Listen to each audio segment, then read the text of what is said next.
All right, coming to you from in the truck today. It's a little windy outside. Eric with Survival the Beardist YouTube channel. Thanks for tuning in. You know, there's been another injustice, and it's an interesting one. So I've got a friend. See if I can turn some lights on in here so it's a little brighter. I got a friend who just purchased land, northern Minnesota, wants to live a similar lifestyle as I do. He purchased the land. He already bought it. So he owned it. He's been clearing it. He's put a bunch of work into it. He's been making it his own. It's really hard to find land where we are right now. For the last few years, it's been nearly impossible. He finally found the perfect dream chunk of land. And when you look at it on a plot map, I think it was a 40. It's like a perfect 40, and it butts right up to a state road. Not an interstate, just a state 2-lane blacktop road. So he did all this work. Like I said, it's in his name. The deal was done, all this good stuff. And then he finds out, lo and behold, he can't put a driveway in even though it's right on a state road. Now, there's other driveways all over around this one. I shouldn't say all over because it's not like a populated area, but there's a driveway like every half mile in the area. You might think, oh, it must be on a hill or in a curve, an unsafe approach for a driveway. Absolutely not. It's on a straightaway. I guess there's a ever so slight grade, but it's not in a turn. There's nothing obstructing where a driveway would be. I think there's even a paved shoulder on this road. It's a paved road. But he found out after he bought it, he can't put a driveway in. I don't know. I struggle with that one. So he did some work, some research. Basically, he was told by the state, because it's a state road, hey, you need to find easement from somebody else to put a driveway in. So he got some numbers and figures on the driveway. I want to say it was like between $60,000 and $70,000 to run easement around to get to the property.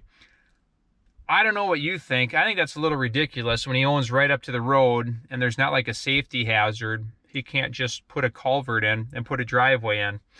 So I guess my question to all you guys is like, how far does one go when something like that happens? Is it worth the legal battle? Is it worth like taking that issue to court? Is it worth the probably 10 to 20 grand it would cost in legal fees? Or is there a point you just say, forget it and move on, sell the property and pick a new one? How far would you go? Let me know your thoughts on that. I think there's kind of it's becoming harder to homestead or to live a similar lifestyle like I do, using some modern amenities with the ability to go off-grid if you had to. I think it's just becoming more of a battle. It's becoming harder to find land. There's more pushback when you're not like living in the subdivision, it seems like. For example, I used to own a property. It wasn't in like a metropolitan area, but it was on the far out subdivision, we'll say. It was a very small town. It was right along the St. Croix River. It was a beautiful little town. There's a bunch of cabins mixed in, unpopulated. The town population was like 1,500 people. Everybody down there had a well. Everybody had well water.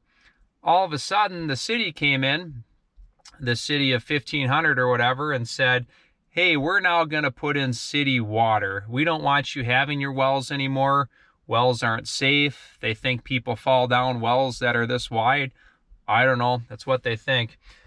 But you don't even have a choice, they said. They said everybody's got to go on city water, and now you have a water bill. Hey, and better yet, now you need to put cement down your well so it's a closed well. There's just more of a pushback from people who want to live this lifestyle. I don't want a bunch of chemicals pumped into my water. I like well water. How far do you go to fight these battles? Like legally in court, we're Americans. We have a court system. We're allowed to legally dispute things. How far does one go? For instance, fluoride. I brought my kid to the dentist the other day. You know, they said, hey, you want your kid to have fluoride? I go, I don't know. Do you recommend it? So he got fluoride and then he got sick from it. He threw up, you know, and I researched it, and it's a side effect of fluoride. Now, they pump this fluoride into water.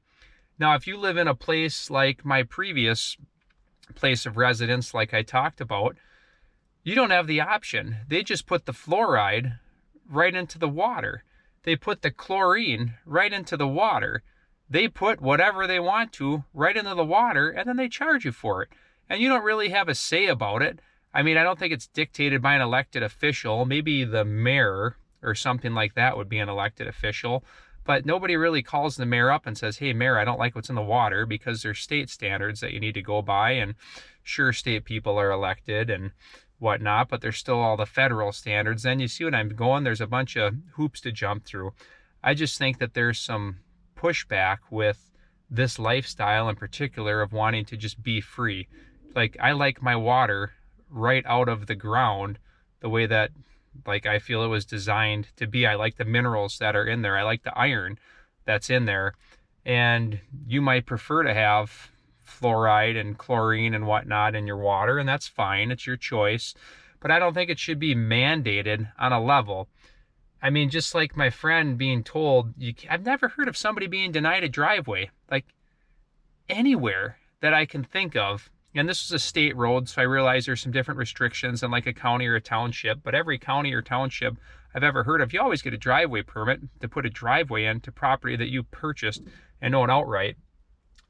I don't know. It just feels like there's starting to be a push of more pushback or making things more difficult when people want to kind of live out in the middle of nowhere and do their own thing. And I just can't wrap my head around it. I feel really bad for my friend who's went through this of what do you do in that situation? Or if you're in a situation like I experienced with the city water coming in, and say they mandate you to have city water, whatever, but why can't you keep your well on cap then in case the grid ever goes down so you have water? Or maybe you want to water your yard or something with it, or just have it as a backup well, in case the grid were to go offline or something. But they come in and they force you to put cement in your well. At least that's what they did in the town that I lived in. I don't know, viewers of Survival of the Bearded Homestead YouTube channel, if you've ever wanted to live an off-grid lifestyle, if you've ever wanted to go out, do your own thing, if you've ever wanted to just be able to have some elbow room, I think now is the time to strongly consider doing that. Not that you have to hunker down. This isn't like a hunker down. I'm not a worrywart type person on this channel. I like modern conveniences like the vehicle I'm sitting in, but if this vehicle didn't run, I would know just fine how to get around, and you should too. But if you ever wanted to go and build a homestead, I think it's a good time to think about that. I think we're in for a good next 4 years in our country. I think it's a good time to consider doing it. If there's ever a push to go to a mandate to go to a smaller living space, or a mandate to, you have to live in city limits or something like that. Who knows what the future brings in our country, but right now we still have freedoms, and it's a good thing. Pray we just get more freedoms. And yeah, it's a good time to think about doing it. Hey, thanks for watching. We'll catch you in the next video.